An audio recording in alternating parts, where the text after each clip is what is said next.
దిగంగన అంటే యాక్చువల్‌గా మాకంటే అశ్విన్ బాబు గారు తెలుసు. ఆయన ఎఫర్ట్స్ తెలుసు. అవన్నీ తెలుసు. మీరు కూడా ఏంటంటే తెలుగులో మీరు చేసింది కొద్దిగా సినిమాలైనా కూడా మీకంటూ ఒక గ్రేట్ రికగ్నిషన్ తెచ్చుకున్నారు. మీరు ఎంచుకున్న క్యారెక్టర్స్ అలాంటివన్నమాట. ఒక హిప్పీ వదిలేస్తే మిగతా అన్ని క్యారెక్టర్స్ కూడా బాగా రిజిస్టర్ అయిన క్యారెక్టర్సే కదా!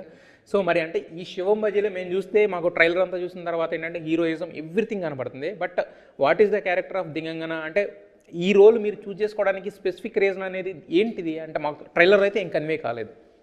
See, I think the trailer is basically what people should look forward to the film, right? Because this is something that eventually it's about people coming to the theater and then unveiling what every role is about, right?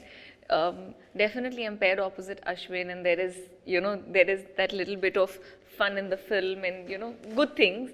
Also, my part is something that adds value to the narrative, which I think has been always very important for me. I don't ever want to be a part of a film where I'm thinking that what the hell am I doing to the narrative, like even if I'm లేదు darling correct. నిన్న darling ఒక మాట అంటే మనం trailer cut చేసేటప్పుడు చాలా మనం మైండ్లోకి పెట్టుకొని మీకు కథ చెప్పాలి, పూర్తి కథ చెప్పకూడదు, ఇంట్రెస్టింగ్ తీసుకురావాలి, ఒక క్యూరియాసిటీ తీసుకురావాలి, at the same time elevation ఉండాలి, అన్ని రకాల ఆడియన్స్ని ఆకట్టుకోవాలి.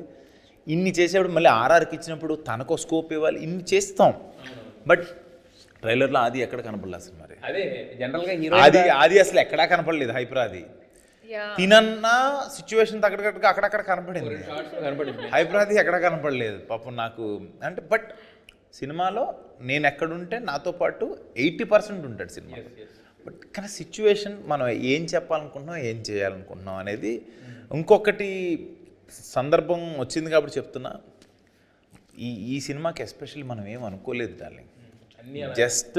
జస్ట్ ఒక వైబ్రేషన్, ఒక పాజిటివ్ ఎనర్జీ, ఒక లార్డ్ శివ ఆయన చేయించుకుంటున్నారని నేనైతే ఫీల్ అవుతున్నా. ఇది నేను బలంగా